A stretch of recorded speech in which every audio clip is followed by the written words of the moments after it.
ঝড়ের মাস বৈশাখ। এই বৈশাখের মতোই রবি ঠাকুরের জন্ম। সোনার আশ্বিনে নয়, হিমের রাতের অঘ্রাণে নয়, ফুল রাঙানো ফাগুনে নয়, এই খর ক্ষিপ্র বৈশাখী তার জন্ম। এই খ্যাপা বৈশাখের বৈদিক তিলক দিয়ে সাজানো তার জন্মদিনের ললাট। বৈশাখে প্রকৃতির নতুন জন্ম, আমাদেরও নতুন জন্ম এই বৈশাখে, 25শে বৈশাখে, রবি ঠাকুরের জন্মদিনে। দেখতে হবে ক্যালেন্ডার, জিজ্ঞেস করতে হয় না তারিখটা কবে। আগে থেকে বুকের মধ্যে সারা উঠে 25শে বৈশাখ আসছে, রবি ঠাকুরের জন্মদিন।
বছরে একটা দিনের জন্য তারা নতুন হয়ে যায়।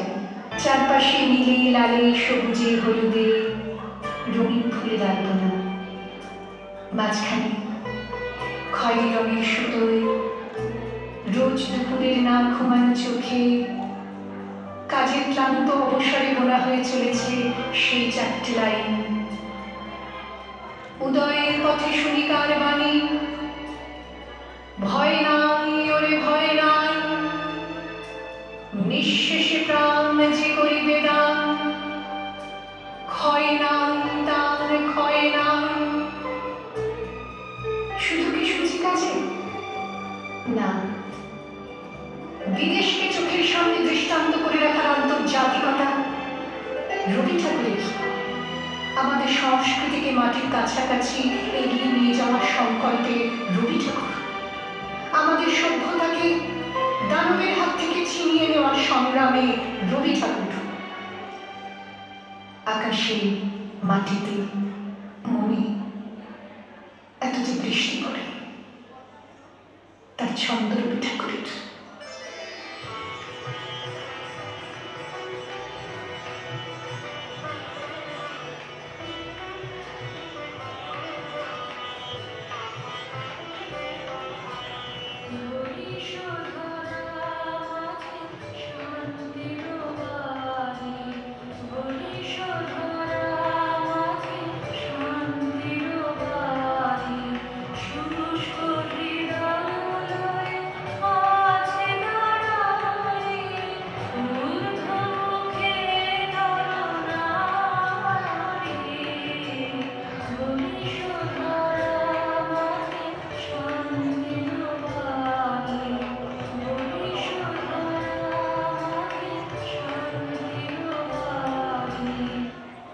এত যে ফুল ফোটে, তার গন্ধ রবি ঠাকুরের।